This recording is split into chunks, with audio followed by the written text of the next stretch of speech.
You've noticed ads are getting more expensive and driving less profit. That's because things have changed. What used to work no longer does. I'm Charlie T. I've spent over $1 billion on Meta ads, and in this video, I'm going to show you how to make a lot more money with a simple fix you can set up in minutes. This has been essential for my students, clients, and friends at some of the fastest growing D2C brands like Portland Leather Goods, Original Grain, and Ride Fresh. Most people think if their ROAS is high or their CPA is low, they're winning, but that's not what's really happening.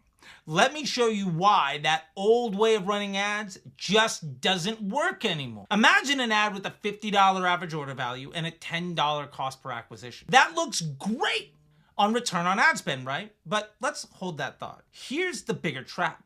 Chasing the lowest cost is penny smart, pound foolish. Those ads that look the most efficient, they're usually at the very bottom of the funnel. Retargeting, retention, last click impression. They look amazing on paper, but all they're doing is harvesting existing demand. Demand created by other marketing earlier in the journey. That's not growth. That's cannibalizing your own effort. And remember, ad costs will always rise. Platforms get more competitive, ads get fatigued, CPMs climb. If your whole strategy is built on chasing a low CPA, you've chosen a path that can't last. That's why so many advertisers chasing hacks are always looking for the next one, because quick fixes stop working as soon as costs climb. It's like medicine. If all you do is treat symptoms, the disease never goes away. Optimizing for lowest CPA is pain relief. It feels good today, but it doesn't actually fix the problem. And when costs rise again, and they always do, you're right back where you started or way behind. This is why quick fixes never last. For long-term growth, you need a strategy that survives rising costs. As Dan Kennedy says, whoever can spend the most to acquire a customer wins. So math is the gravity of the direct marketing business. Marketing is about behavioral psych and math. And most people love the behavioral psych part and they hate the math part. And they will often try and overcome bad math with some compensating idea. I've got a product that the whole world needs. I've got the best doodad ever invented. I've got the best copywriter that's ever walked the face of the earth, etc., etc., etc. Nothing overcomes bad economics. Nothing, ever. It has to do with cost per lead, it has to do with cost per sale. First of all, in any competitive environment, whoever figures out how to spend the most for their lead and their sale wins. They buy speed, they buy scale, discouragement of competition, and they buy sustainability. But to do that, you need to know true profit, not just surface them. So let's revisit that example with a second scenario. Now, look at an ad with a $100 average order value and a $30 CPA. At first glance, the ROAS looks worse, but the profit per sale is $70. That's almost double the first scenario. Here's the truth. ROAS is the marketer's ego. GPT is the bank account. Now let me show you how to set this up. Inside of your ads manager, click Customize Columns and then click Create Custom Metric.